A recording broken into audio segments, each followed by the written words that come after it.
They say a dog is a man's best friend. Well, does that mean SlamPup by BeatSkillz will be a producer's best friend? Well, let's find out today with this free plugin that emulates analog compression and saturation in a fun and easy to use plugin. Should you add it to your plugin library or take it back to the doggone pound? You ready? Let's get into it.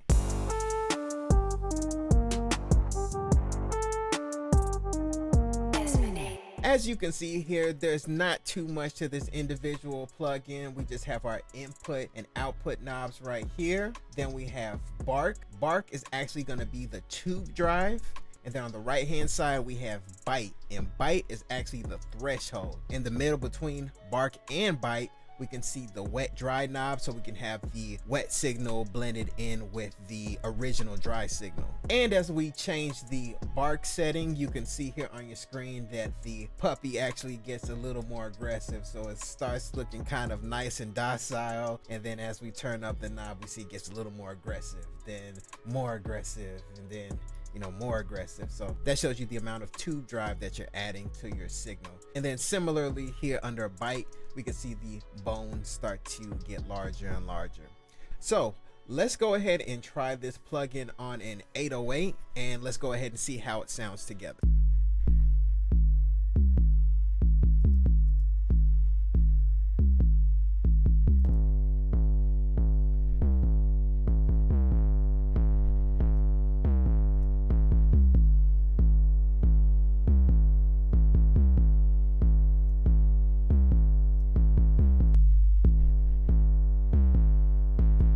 I'm really liking the way the tube drive sounded on that 808. I was able to dial in some of that buzzy sound that I hear a lot of newer producers using on their 808s. And at the same time, since I have the wet dry knob here, I was able to keep that low end sub still in the 808 without sacrificing it. So a lot of times I do hear the buzzy 808 tend to have a lack of those sub frequencies, but with this free plugin here, we can have the best of both worlds. Okay, so what are my overall thoughts on this plugin? Let's start with the points of improvement.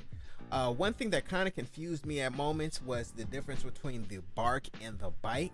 So bite is a term that I tend to use when describing things that are aggressive and dealing with the saturation and things that just pop out at you. And also this knob has red on it, and I tend to associate the color red with like distortion and saturation. But Bite is actually the threshold, and Bark in blue, which is a cooler, calmer color, is actually the tube drive. So at moments I did get a bit confused. I understand that these icons up here is supposed to kind of help us be level set, not get so confused, but I did have my moments when I confused the two knobs.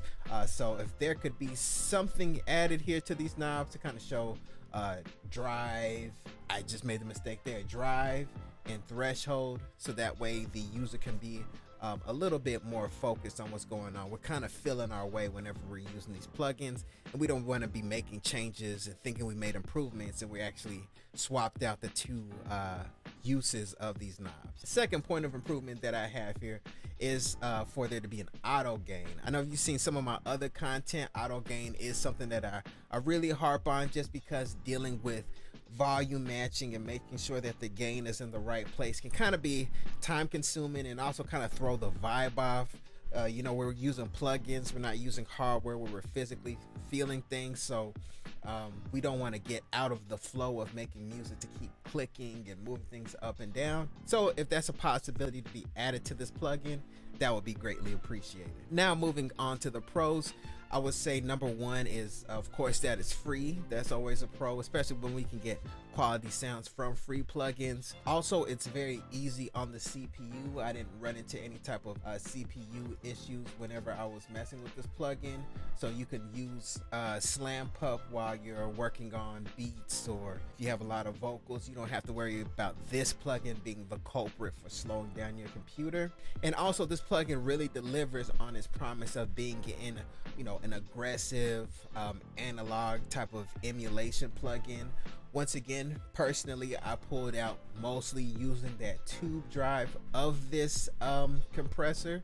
So if you really don't want to use it as a compressor itself, and you want to use it as a tube drive or saturation or distortion type of feel for your music, I would definitely reach for this, especially with the example on the 808. We can get that buzzy sound without sacrificing the subs, which is very important. So overall, I'm going to give this plugin 2 thumbs up. We're not going to send SlamPup back to the pound. We're going to go ahead and adopt it and put it into our workflow. I hope you enjoyed this video. My name is Desmond A. Make sure you hit like and subscribe if you enjoyed this video. I'll be back with more great videos soon.